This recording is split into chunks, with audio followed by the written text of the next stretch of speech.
Hey everyone, welcome back. Today we're gonna have a look at the Kaweco Sport. This is one of the most popular pocket fountain pens on the market, and I think mostly for good reasons. The colorway that you see here is called Toyama Teal, which was a special edition for 2023, but it's still around. Let's have a look at the pen in more detail. Starting from the cup finial, we see this insert that says Kaweco and it's nicely stylized.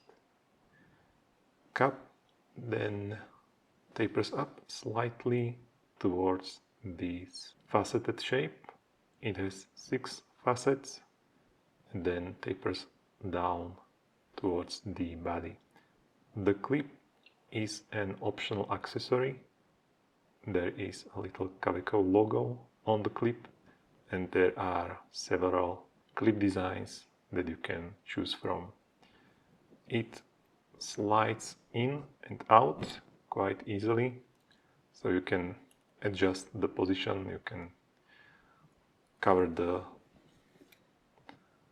Kaweco collection print, or as I like to prefer, I slide the clip opposite of the print. The clip adds a nice bit of weight to the pen, and I think the pen looks better with the clip opposed to without the clip.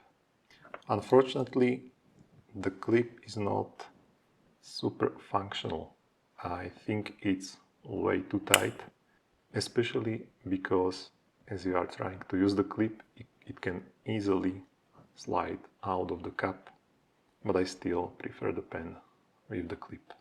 The body has a simple straight shape, and on the bottom we see an injection molding mark as well as an engraving made in Germany. The cap unscrews in 1¼ rotations, which reveals the stainless steel broad nib as well as the plastic feed. The feed is marked Kaweco and the nib is nicely marked. The nib was okay out of the box, but somehow I wasn't quite satisfied with that, so I modified it slightly, so now it's basically a stub. The entire nib unit easily unscrews from the pen, and you can buy replacement nib units in all kinds of sizes.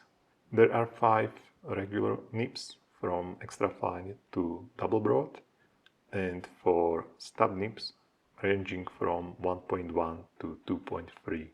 That's not very common, especially for these smaller number 5 nibs, so that's something I really like about the Kaweco Sport.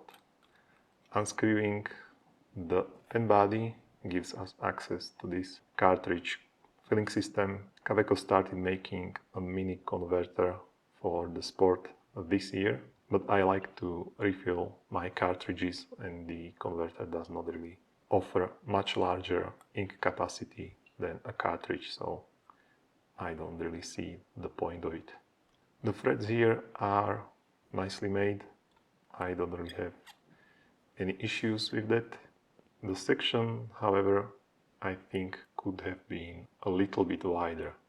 At the narrowest point it's about 9 mm and then tapers up slightly to 10 mm. It has a little bit of flaring at the bottom, so the shape itself is perfectly fine, and these threads don't bother me even if I hold the pen a little bit by the threads. I think the popularity of this pen might have set the standard for other manufacturers, such as the Namisu Ixion Pocket or the Gravitas Carbon Pocket. They are remarkably similar in size. It's 13.2 centimeters cupped, quite similar to an uncapped Lamy Safari, a little bit longer than this Namisu Ixion Pocket and a little bit shorter than the Gravitas Pocket Carbon. 13.3 grams with the clip, 10.7 grams without the clip. Okay, let's have a look how it writes. So the pen is the Kaweco Sport. The nib is broad, but this one was modified by me. And the ink is diamine steel blue.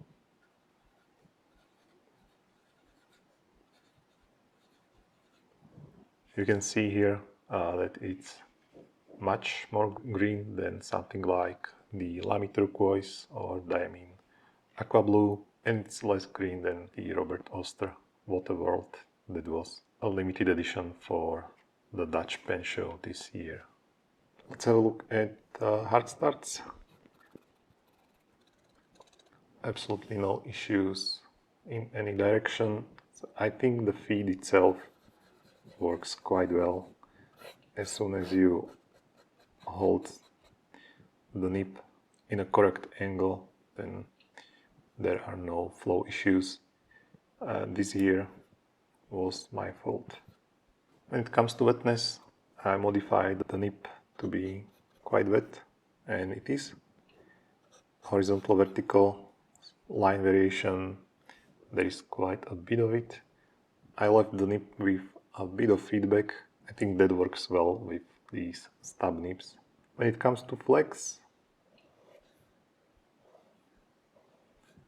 the nib is not super flexible, but you can get a tiny bit of line variation out of it. These smaller nibs are often surprisingly good candidates for flex modifications. Reverse is a little bit scratchy, but otherwise it's working well. I did not grind the reverse side of the nib.